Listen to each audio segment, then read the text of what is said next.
Hello friends, अस्सलाम वालेकुम। आज की वीडियो ट्यूटोरियल में हम पढ़ेंगे एलियस के बारे में कि एलियस होता क्या है और हम क्यों यूज़ करते हैं। सबसे पहले तो हम ये जान लेते हैं कि एलियस है क्या। Alias is used to assign temporarily a new name to a table और column. It makes easy presentation of query results and allows the developer to label results more accurately without permanent renaming the table. ये हम तब use करते हैं जब हम चाहते हैं कि भाई हमारा पास जो स्टूडेंट का नाम है या कोई भी हम नाम लिख रहे हैं, कॉलम का हो या वो टेबल का हो, हम उसको चेंज करके किसी और चाहते हैं। जैसे कि यहाँ पर आप देख सकते हैं, इसका मैंने सेंटेक्स लिखा है। हम यूज़ करते हैं ये दो में, टेबल में और कॉलम में। टेबल में जैसे कि आप यहाँ पर देख सकते हैं हमने एज यूज़ किया है, इसके लिए हम यूज़ करते हैं एज। यहाँ पर आप सेंटेक्स देख सकते हैं, हमने लिखा है select column name from table name, as देकर यहाँ से आप उसके बाद लिखेंगे यहाँ पर आप नाम, जो आप नया नेम देना चाहते हैं वो लिखेंगे। यहाँ पर अगर हम अभी इसको यूज़ करेंगे तो हमारे पास एक एरर आएगा, क्योंकि इसको हम ज़्यादातर यूज़ करते हैं ज्वाइन के साथ। तो ज्वाइन आगे आने वाली वीडियोस में हम पढ़ेंगे, वहाँ पर इस क्यूरी को चेक करेंगे किस तरीके से यूज़ कर सकते हैं। और लेकिन इसको आपका एग्जांपल दिखा देता हूँ। इसका एग्जांपल जो है हम लिखेंगे सिलेक्ट नेम फ्रॉम, आप जहाँ से भी टेबल नेम है आपका, वो हमारे टेबल नेम जैसे कि हमारा हो गया STU, स्टूडेंट के लिए मैंने शॉर्ट करके लिखा, लेकिन मैं चाहता हूँ कि भाई उसके ऊपर एक लेबल शो हो एज अ जैसे कि स्टूडेंट। तो अब ये क्या कहेगा, हमारे पास जो टेबल का नाम शो होगा वो एज अ स्टूडेंट होगा। तो यहाँ पर इसलिए हम इसको यूज़ करते हैं। ये हम आगे ज्वाइन जब पढ़ेंगे तब इसको ट्राई करेंगे। अभी हम कॉलम में चेक करते हैं। जैसे कि आप यहाँ पर देख सकते हैं, कॉलम का जो सिंटैक्स है, हम लिख रहे हैं select column name as alias name. यहाँ पर हम नेम देंगे फ्रॉम हमारे टेबल का नेम, क्यूरी वही है हमारे पास, बस हम यहाँ पर एज यहाँ पर एक नया नाम दे रहे हैं। इसको आप न्यू नेम भी कह सकते हैं, जैसे कि ये कह सकते हैं कि भाई यहाँ पर हम निक नेम दे रहे हैं। आपको ये याद रखना है, ये नाम परमानेंट नहीं होता, हम बस टेम्पररी नाम को चेंज कर रहे हैं। अभी हम क्यूरी को रन करेंगे, नेक्स्ट टाइम हम यूज़ करेंगे तो हमारे पास वो न्यू नेम नहीं होगा, जो हमारे पुराने टेबल का नाम या कॉलम का नाम था वही रहेगा। यहाँ पर जैसे कि मैंने एग्जांपल में लिखा है सिलेक्ट नेम, अब हमारे पास ये नेम है स्टूडेंट का, तो मैंने इसको एज करके यहाँ पर लिखा है स्टूडेंट नेम। आप देख सकते हैं अभी हमारे पास ये क्या शो होगा, स्टूडेंट नेम करके शो होगा। कहाँ से, हमारे टेबल नेम जो है STU। उसके बाद हमने लिखा है जैसे कि सेकंड मेथड है सिलेक्ट नेम। यहाँ पर जो एज आप देख सकते हैं मैंने नहीं लिखा, एज जो है हमारे पास ऑप्शनल है, अगर आप चाहें तो लिखें, अगर आप चाहते हैं नहीं लिखना तो नहीं लिखेंगे, कोई फ़र्क नहीं पड़ेगा। बस आपको ये याद रखना है, यहाँ पर आपको कॉमा नहीं देनी है। जैसे कि हम कॉलम्स को डिस्ट्रीब्यूट करते हैं, अलग अलग करते हैं, तो वहाँ पर हम कॉलम देते हैं, कॉमा देते हैं, यहाँ पर आपको कॉमा नहीं देनी। आपको सिंपली स्पेस न्यू टेबल का नाम लिखना है या कॉलम का नाम, जो भी आप लिखना चाहते हैं, फ्रॉम टेबल का नाम जो भी है आपका। उसके बाद यहाँ पर आप देख सकते हैं एक तीसरी एग्जांपल मैंने की है जिसमें सिलेक्ट नेम एज, यहाँ पर मैं सिंगल कोट्स के अंदर या डबल कोट्स के अंदर लिखूंगा। यहाँ पर मैंने डबल कोट्स लिखा है, अगर आप सिंगल कोट्स लिखना चाहें तो सिंगल कोट्स में लिख सकते हैं। इसमें क्या होगा, जैसे कि आप देख सकते हैं मैंने यहाँ पर स्पेस दिया है।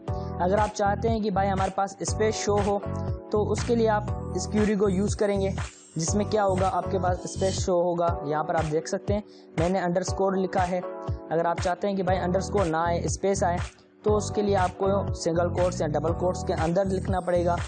और हमारे पास एक और है चौथी एग्जांपल, जिसमें हमने लिखा है सिलेक्ट नेम एज करके, यहाँ पर हमने मिडिल ब्रैकेट दी है। मिडिल ब्रैकेट में हमारे पास क्या है, स्टूडेंट नेम, उसमें भी हम स्पेस दे सकते हैं, लेकिन अब ये हमारे RDBMS में काम नहीं करता। हमारे पास जो MySQL का RDBMS है उसमें ये काम नहीं करता। आप चेक कर देना आपके पास RDBMS जो है उसमें ये काम कर रहा है या नहीं कर रहा, क्योंकि कुछ RDBMS ऐसे हैं जिसमें ये अभी भी काम करता है। तो अभी हम क्या करते हैं, इसका प्रैक्टिकल करेंगे। प्रैक्टिकल करने के लिए CMD में जाएंगे। तो यहाँ पर मैं CMD में आ गया हूँ। अब हम क्या करेंगे, यहाँ पर हमारे SQL को रन करेंगे। तो उसके लिए मैं अप एरो प्रेस कर रहा हूँ, क्योंकि हमारे पास MySQL की कमांड ऑलरेडी लिखी हुई है। तो एंटर, यहाँ पर हमारा पासवर्ड लिखेंगे जो है प्रोग्रामिंग आए, एंटर। तो आप देख सकते हैं कि हमारा SQL सक्सेसफुली रन हो गया है। अब हम क्या करेंगे, हमारा एक टेबल जो हमारा डेटाबेस बना हुआ है उसको सिलेक्ट करेंगे। हमने नया डेटाबेस बनाया था db नाम से, तो उसको हम सिलेक्ट करने के लिखेंगे यूज़ db सेमीकोलन एंटर। तो आप देख सकते हैं हमारा जो है डेटाबेस सक्सेसफुली सिलेक्ट हो गया है। अब हम क्या करेंगे, यहाँ पर हमारा टेबल है उसको सिलेक्ट करेंगे। यहाँ क्या करते हैं, एक नया टेबल बनाएंगे, उसमें यूज़ करेंगे। तो हम एक नया टेबल बनाने के लिए लिखेंगे क्रिएट, वहाँ पर हम लिखेंगे टेबल।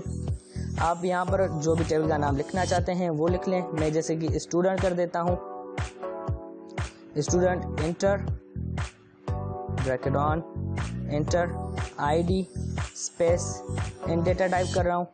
यहाँ पर अगर आप साइज स्पेसिफाई नहीं करना चाहते हैं तो भी कोई फ़र्क नहीं पड़ेगा, जैसे कि हमने पिछले वीडियो ट्यूटोरियल में पढ़ा था। तो यहाँ पर मैं साइज नहीं दे रहा हूँ, बस कॉमा इंटर नेम स्पेस, यहाँ पर हम वार्डचार लिखेंगे।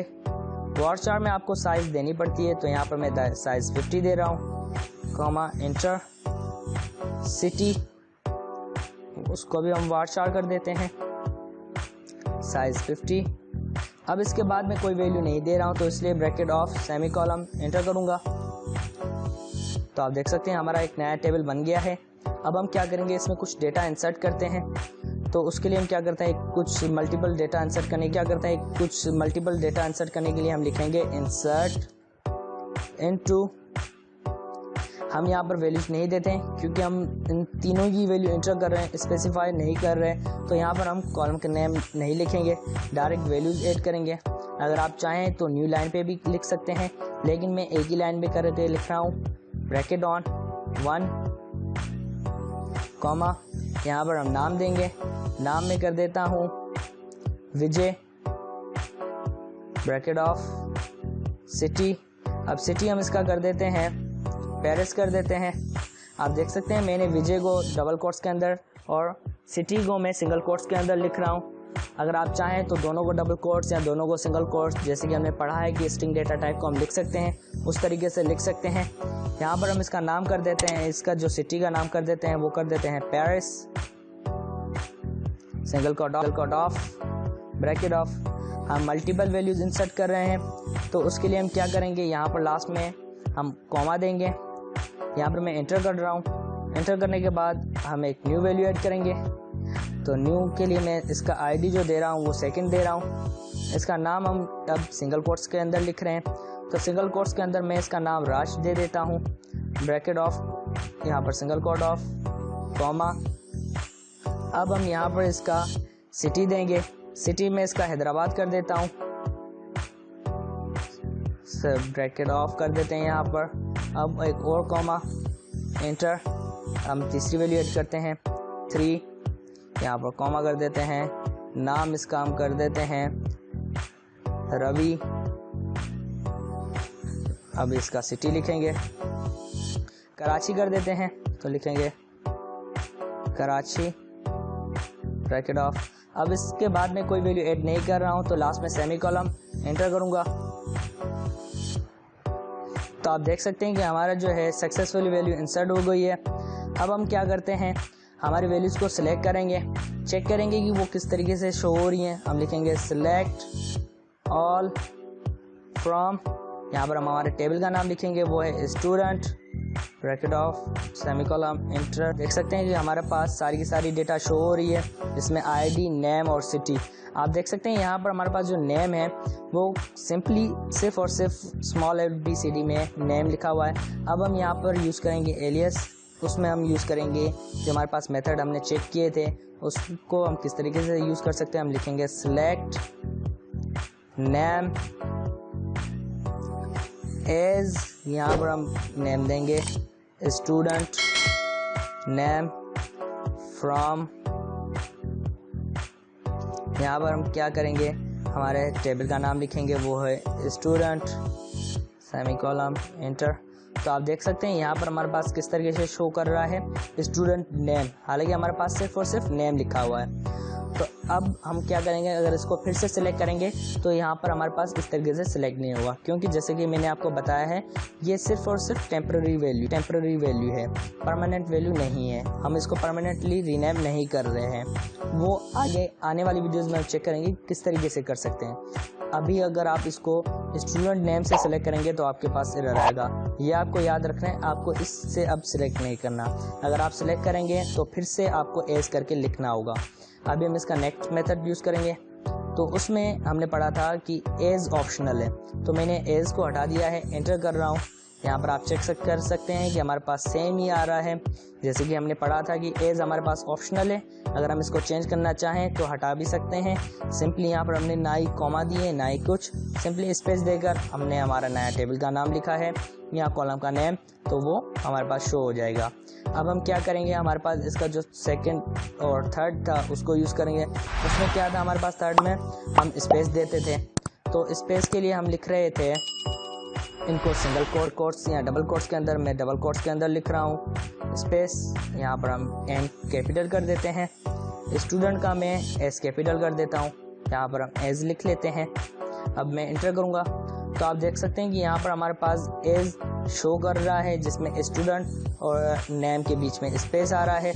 अगर आप चाहें तो इसमें भी एज हटा सकते हैं, तो हम इसको हटा देते हैं, एंटर। तो आप देख सकते हैं यहाँ पर भी हमारे पास सेम ही आउटपुट आ रहा है। तो पता चल गया होगा कि हम एलियास को किस तरीके से यूज़ कर सकते हैं। तो आज की वीडियो ट्यूटोरियल में बस इतना ही। आगे आने वाली वीडियोस में हम एसक्यूएल के बारे में कुछ और पढ़ेंगे। Till then, thanks for watching. Comment